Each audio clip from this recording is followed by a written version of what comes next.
Hello and welcome once again to my channel. I'm Dr. Gunjan Vishwakarma, your tarot card reader, spiritual healer and motivational speaker.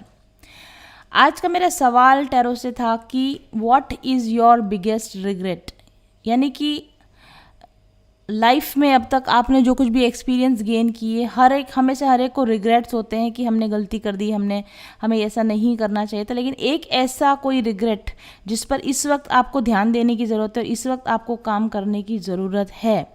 तो what is the biggest regret of your lifetime on which you have to pay attention, और इस वक्त में वो कौन सा regret है जो आपको सरफेस पर आ रहा है, जिसका आपको एहसास हो रहा है और जिस पर आपको वर्क करने की ज़रूरत है। इस सवाल के जवाब में मुझे जो कार्ड मिला है टैरो से वो है नर्चरर ऑफ फॉसिल्स। पिग कार्ड है ये, नर्चरर ऑफ फॉसिल्स, और ये हमारे क्लासिकल टैरो में इस कार्ड को क्वीन ऑफ पेंटिकल्स जो कार्ड होता है, ये वो वाला कार्ड है। पहली चीज़ जो आप जैसे आप समझ रहे हो, अगर आप यहाँ देख रहे हैं, पिग कार्ड है। आपको पता है पिग किसको डिनोट करता है कि किसी ऐसी चीज़ों से डील करना जिनसे हम नॉर्मली एक ह्यूमन बीइंग डील्स नहीं करना चाहते, यानी कि मे भी किसी ऐसे तरह की फिल्दी लोगों के साथ में रहना या फिल्दी ऐसे एनवायरनमेंट में रहना जो आपके लिए ठीक नहीं था, या ह्यूमन बींग्स के रहने के लिए जो एनवायरनमेंट अच्छा नहीं है, जो लोग अच्छे नहीं हैं, टॉक्सिक एनवायरनमेंट, बैड एनवायरनमेंट, ऐसे किसी एनवायरनमेंट में ज़रूरत से ज़्यादा समय तक मे बी आप रह गए हों, या टॉक्सिक एनवायरनमेंट में आप ज़रूरत से ज़्यादा समय तक रह गए हों, टॉक्सिक लोगों के साथ आपने ज़रूरत से ज़्यादा समय तक डील कर लिया हो, और कहीं ना कहीं अब आपको इस चीज़ का रिग्रेट हो रहा है कि आप इस चीज़ को, इस ट्रीटमेंट के लायक नहीं थे, इस एनवायरनमेंट के आप लायक नहीं थे। यू डिज़र्व बेटर, आप इससे ज़्यादा बेटर डिज़र्व करते थे, लेकिन आपने अपनी वैल्यू नहीं समझी। आपने अपने आप को, अपनी सेल्फ एस्टीम को लो करके, अपनी सेल्फ वैल्यू को लो करके, और कुछ ऐसी चीज़ों पर आप राज़ी हो गए, या कुछ ऐसी लोगों के साथ में डील करने के लिए, या फिर कुछ ऐसे लोगों के साथ में रहने के लिए, या फिर ऐसे लोगों के साथ में लंबे समय तक उन लोगों का साथ निभाने के लिए जो आपके साथ के काबिल नहीं थे, जो आपके प्यार के काबिल नहीं थे। और अब शायद आपको इस चीज़ का रिग्रेट हो रहा होगा कि क्यों मैंने उन लोगों को समय दिया, अटेंशन दिया, जो कि मेरे इस अटेंशन के काबिल ही नहीं थे। ऐसा मुझे आपके लिए लगता है। क्वीन ऑफ पेंटिकल्स जो होती है वो बाय नेचर नर्चरिंग क्वालिटी की होती है, यानी जैसे क्वीन ऑफ पेंटिकल्स से जो डिवाइन फेमिनाइन का नेचर होता है कि लोगों को बाय नेचर उनकी मदद करना या प्यार से बोलना, राइट, और अपनी अबंडेंस को शेयर करना, अपने गिफ्ट्स को शेयर करना। बट यहाँ पर ये कार्ड क्योंकि रिग्रेट के तौर पर आया है, तो मुझे ऐसा लगता है कि कहीं ना कहीं आपने ये नर्चरिंग, ये केयरिंग और अपने गिफ्ट्स उन लोगों के साथ शेयर किए जो उस चीज़ को डिज़र्व ही नहीं करते थे, आपके प्यार को, आपके नर्चर को, आपके केयर को, जो डिज़र्व ही नहीं करते थे। दूसरी चीज़ जो मुझे यहाँ पे समझ में आ रही है कि क्वीन ऑफ पेंटिकल्स जो होती है वो अपने लिए एक कंफर्टेबल सिक्योर एनवायरनमेंट बनाती है, और उस कंफर्टेबल सिक्योर एनवायरनमेंट को अपनी लाइफ में एंजॉय करती है। बट मे बी लाइफ की कुछ सिचुएशंस ऐसी रही, या फिर आपके कुछ डिसीजंस ऐसे रहे जिन पर आज आपको रिग्रेट है कि आप अपने लिए वो कंफर्टेबल सिक्योर एनवायरनमेंट जो आपको बनाना चाहिए था, जिसको आप डिज़र्व करते थे, वो आप नहीं बना पाए। एक और चीज़ जो मुझे समझ में आ रही है कि शायद आपको ये भी रिग्रेट रहा हो कि आपको ज़्यादा समय नेचर के साथ में या अपने आप के साथ में बिताना चाहिए था, अपने आप को सेल्फ लव देना, सेल्फ केयर करना नेचर के साथ में, या ऐसे लोगों के साथ जो सपोर्टिव लोग थे, जो लविंग केयरिंग लोग थे, उनके साथ आपको ज़्यादा अच्छे स्ट्रॉन्ग बॉन्ड्स बनाने की ज़रूरत थी। समय रहते आपको अपने सपोर्टिव ग्रुप को मजबूत करने की ज़रूरत थी, अपने आप को ज़्यादा ग्राउंडेड रखने की ज़रूरत थी, अपने आप को अपने खुद के सेल्फ लाइफ के लिए फोकस्ड रखने की ज़रूरत थी, अपने करियर पर फोकस रखने की आपको ज़रूरत थी, जिस समय पर आपने वो फोकस अपने आप पर नहीं रखा, अपने करियर पर नहीं रखा। और जिन लोगों को आपकी लाइफ में होना चाहिए था, जो लविंग केयरिंग सपोर्टिव लोग थे, उन लोगों का समय रहते आपने सपोर्ट गेन आप नहीं कर पाए, और इसी वजह से कहीं ना कहीं आप समय में अपने गलत डिसीजंस की वजह से किसी ऐसे एनवायरनमेंट या ऐसे लोगों के बीच में या ऐसी फाइनेंशियल कंडीशंस में आप फंस गए जो कि आपको लगता था कि आप ठीक कर सकते थे समय रहते, बट आपके बिगड़े हुए फोकस के कारण, कंसंट्रेट ना हो पाने के कारण आपने वो डिसीजंस लेने में देरी कर दी या गलती कर दी, और इस बात का आपको आज रिग्रेट होता है। मुझे ऐसा भी लगता है कि आपने अपने आप को लाइफ में, इस जर्नी में आपने अपने आप को काफ़ी नेग्लेक्ट किया, अपनी अंडर वैल्यू करी, आपने अपनी वैल्यू कम करी। हाँ, सेल्फ अपने आप को कम करके आंकते रहे, हमेशा लोगों की तुलना में कंपैरिजन करे तो आपको लगता होगा कि नहीं, मैं इतना अच्छा नहीं हूँ, मैं इतनी अच्छी नहीं हूँ, कंपैरेटिवली दूसरे लोग ज़्यादा आपसे अच्छे हैं, ठीक है। और आपने हमेशा, और आपकी खुद की क्वालिटीज़, आपकी जो अच्छी क्वालिटीज़ हैं उनको आपने हमेशा कम करके आंका, और क्योंकि आपने खुद अपने आप को हमेशा अंडर वैल्यू रखा, इसलिए फिर लोगों ने भी आपको डिसरेस्पेक्ट किया हो या आपकी वैल्यू ना की हो। और अब इस चीज़ का शायद आपको समझ में आ रहा है, या लोगों ने आपकी स्किल्स का फ़ायदा उठा लिया हो, आपके रिसोर्सेज का फ़ायदा उठा लिया हो, आपको मिलने वाली अपॉर्चुनिटीज़ का फ़ायदा दूसरे लोग उठा के ले गए और आप कुछ नहीं कर पाए उस समय पर अपने लिए। इस चीज़ का रिग्रेट भी आपको हो सकता है। एक और, यस, इसी से कनेक्टेड एक चीज़ और भी समझ में आती है, आपने अपनी लाइफ में प्रायोरिटीज़ पर, अपनी लाइफ की प्रायोरिटीज़ पर ध्यान नहीं दिया। जिस समय जिस चीज़ को प्रायोरिटी देनी चाहिए थी, उसको प्रायोरिटी देने की बजाय आपने दूसरे लोगों की चीज़ों पर ध्यान दिया या दूसरे लोगों को प्रायोरिटी दे दी, और अपनी सेल्फ की चीज़ों पर आपने प्रायोरिटी नहीं दी, और उसका खामियाजा आपको आज फाइनेंशियली भी हो रहा होगा। इसका खामियाजा आपको अपने सोशल स्टेटस के तौर पे हो रहा होगा, फैमिली में हो रहा होगा, रिलेशंस में हो रहा होगा, और इस बात का आपको अभी रिग्रेट है कि समय रहते चीज़ें अगर आपके हाथ में थी तब आपने ठीक इनको क्यों नहीं किया।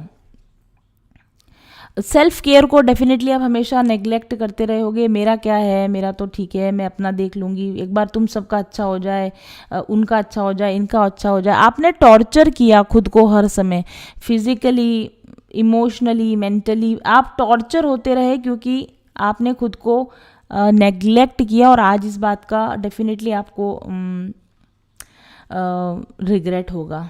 दूसरों को अपने से आगे रखा हमेशा, दूसरों की नीड्स को अपने से आगे रखा हमेशा, और जब आपको अब लोगों की ज़रूरत है या आप चाहते हो कि कोई आपके लिए भी सेक्रीफाइस करे, कोई आपके लिए भी आवाज़ उठाए, तो उस समय में अभी अब आपके पास में कोई नहीं, आप अपने आप को नेग्लेक्टेड फील कर रहे हो। अपने ड्रीम्स को आपने प्रायोरिटी नहीं दी, अपने एम्बिशंस को आपने प्रायोरिटी नहीं दी, अपनी हैप्पीनेस को आपने प्रायोरिटी नहीं दी, और अब आपको लगता है कि कोई भी दूसरा व्यक्ति इस चीज़ को नहीं समझ रहा है, आपके सेक्रीफाइस को नहीं समझने को रेडी है, और इस चीज़ का रिग्रेट आपको है। क्वीन ऑफ पेंटिकल्स का रिग्रेट से लेना देना है। मुझे एक चीज़ और भी समझ में आती, फाइनेंशियल मिसमैनेजमेंट। आपको फाइनेंशियल मिसमैनेजमेंट का भी रिग्रेट होगा। आपकी चीज़ों को, पैसे को सेव करना, सही जगह पर इन्वेस्ट करना, या फिर मे बी शायद लोन हो, आपके ऊपर लोन हो सकता है, कर्जा हो सकता है, या फिर फाइनेंसेस से रिलेटेड ऐसी प्रॉब्लम्स जो आपको, अगर आप उसको फोकस के साथ, कंसंट्रेशन के साथ हैंडल करते तो चीज़ें इतनी ख़राब नहीं होती फाइनेंशियली। तो फाइनेंशियल मिसमैनेजमेंट भी मेरे को लगता है कि आपका रिग्रेट है। आप जितना फाइनेंशियली स्टेबल आपको आज होना चाहिए था, आप उतने नहीं हो। जो मटेरियल अबंडेंस आपके एज में दूसरे लोगों के पास है, आपके पास नहीं है। फाइनेंशियल डिसीजंस जो आपने समय समय पर डिसीजंस गलत ले लिए, आपने लॉन्ग टर्म फाइनेंशियल डिसीजंस जो आपने गलत लिए, मे बी कहीं पर आपने ऐसी प्रॉपर्टीज़ में इन्वेस्ट किया हो जिसका आपको भी वैल्यू नहीं मिल रही हो, या आपका पैसा कहीं फंस गया हो और अब आपको रिग्रेट हो रहा है कि मुझे ये प्रॉपर्टी नहीं लेनी चाहिए थी, या ये प्रॉपर्टी सेल नहीं करनी चाहिए थी। इस तरह का रिग्रेट अभी मुझे लगता है कि आपको हो रहा। ओवर स्पेंडिंग भी, आप जहाँ पर आपको ज़्यादा जितना खर्च नहीं करना चाहिए था, लेकिन आपने ओवर स्पेंड कर दिया लोगों पे, मे भी कुछ ऐसी जगहों पे जहाँ वापस आपको रिटर्न आने की संभावना थी, लेकिन वहाँ से आपको वापस रिटर्न नहीं मिल पाया, और आपको अब लग रहा है कि मैंने ज़रूरत से ज़्यादा कर दिया, खर्च कर दिया, मुझे बचाना चाहिए था, इन्वेस्ट करना चाहिए था, लेकिन मैंने इसको बेकार की चीज़ों पर पैसा को खर्च कर दिया, ऐसा मुझे लगता है। और इतना सब कुछ करने के बाद भी आपको अप्रिसिएशन नहीं मिला, आपको इस बात का भी रिग्रेट है कि सब कुछ करने के बाद भी अगर एक्नॉलेजमेंट मिलता, अप्रिसिएशन मिलता तब भी ठीक था, लेकिन वो भी मुझे नहीं मिला, लोगों का सपोर्ट भी मुझे नहीं मिला, इमोशनल कनेक्शंस भी मेरे नहीं बन पाए। इस तरह के रिग्रेट्स आपको हो सकते हैं। क्वीन ऑफ पेंटिकल्स कार्ड का ये मतलब भी है रिग्रेट्स के साथ में कि शायद आप वर्क लाइफ और फाइनेंशियल वर्क लाइफ और पर्सनल लाइफ के बीच में आप सही बैलेंस नहीं बना पाए, इस वजह से दो में से किसी एक चीज़ को आपको सेक्रीफाइस करना पड़ा, या तो आपको करियर को सेक्रीफाइस करना पड़ा रिलेशन और घर के लिए, या घर परिवार और रिलेशन को सेक्रीफाइस करना पड़ा करियर के लिए। आप उस फाइन बैलेंस को आप नहीं बना पाए और एक चीज़ में आपको घाटा हो गया, या तो करियर में घाटा हो गया घर की वजह से, रिलेशन की वजह से, या घर और रिलेशन में घाटा हो गया आपके करियर की वजह से। ये रिग्रेट भी आपको हो सकता है। तो मुझे लगता है कि ये सारी चीज़ें हैं जिन पर आपको वर्क करने की ज़रूरत है। ऑब्वियसली आप इस रिग्रेट को कैसे अब ठीक कर सकते हैं, कोई बात नहीं, बीती ताही बिसार दे आगे की सुध लें। तो आप अपने आप को नर्चर कीजिए, अब प्रैक्टिकल डिसीजंस लीजिए। प्रैक्टिकल डिसीजन चाहे आपके सेल्फ से रिलेटेड हो, फाइनेंसेस से रिलेटेड हो। अपने आप को ग्राउंड कीजिए, अपनी केयर कीजिए, सपोर्टिव लोगों के साथ में समय बिताइए, अपने पैसे को, मनी को सेव करना शुरू कीजिए, सही तरीके से इन्वेस्ट करना शुरू कीजिए। अपना टाइम, मनी, एनर्जी उन लोगों पर वेस्ट मत कीजिए जिन पर आप करते रहे और आपको रिग्रेट हो रहा है। अब तो करना एटलीस्ट बंद कर दीजिए। अपनी बाउंड्रीज टाइट कीजिए। ओवर गिविंग का आपका नेचर है, ओवर गिविंग सब में, किसी भी चीज़ में हो सकता है। लव का ओवर गिव करना, मनी का ओवर गिव करना, एनर्जी का ओवर गिव करना, ओवरली चल के हेल्प करना, है ना, अपनी सीमा से आगे बढ़ के लोगों की मदद करना, ये सब चीज़ों पे एटलीस्ट अब आप कंट्रोल कीजिए। अपने रिसोर्सेज को अपने लिए, अपने फ्यूचर के लिए सेव करके रखिए। अपॉर्चुनिटीज़ को पहचानिए और अपॉर्चुनिटीज़ पर फोकस के साथ वर्क करना शुरू कीजिए। वर्क लाइफ और जो आपकी पर्सनल लाइफ है उसके बीच में जो भी बैलेंस आपको बनाने की ज़रूरत है वो बैलेंस को आप बनाइए। और यस, मटेरियल प्रॉस्पेरिटी के साथ इमोशनल फुलफिलमेंट के ऊपर भी वर्क करना शुरू कीजिए। आपको इमोशनल फुलफिलमेंट मिले ऐसा कुछ काम करना भी शुरू कीजिए। सिर्फ मटेरियल ज़रूरतें पूरी हो जाएं उस पर ध्यान देने के बजाय अपने इमोशनल फुलफिलमेंट के ऊपर भी, अपने आप को नर्चर करने पर, केयर करने पर। अगर दूसरा कोई व्यक्ति आपको अप्रिशिएट नहीं करता है तो सेल्फ अप्रिसिएशन करना शुरू कीजिए, सेल्फ लव करना शुरू कीजिए, सेल्फ केयर करना शुरू कीजिए। ये सारी चीज़ें मुझे आपके लिए समझ में आती हैं। तो ये एक 1 कार्ड रीडिंग, अभी मैं कुछ 1 कार्ड रीडिंग्स ही करने वाली हूँ। तो ये 1 कार्ड रीडिंग से ये सारी चीज़ें हैं जिन पर इस वक्त आपको हो सकता है कि रिग्रेट हो, लेकिन आप अभी भी समय है, आप इन चीज़ों को चाहें तो अभी भी सुधार सकते हैं। Because it is queen of pentacles. Queen of pentacles एक बहुत ही पावरफुल कार्ड होता है। कई बार हमको लगता है कि हमारा रिग्रेट है वो इसलिए क्योंकि बस हमको थोड़ा सा एक्शन प्लान बदलने की ज़रूरत होती है, थोड़ा सा अपने डिसीजंस को ठीक करने की ज़रूरत होती है और चीज़ें ठीक होने लग जाती हैं।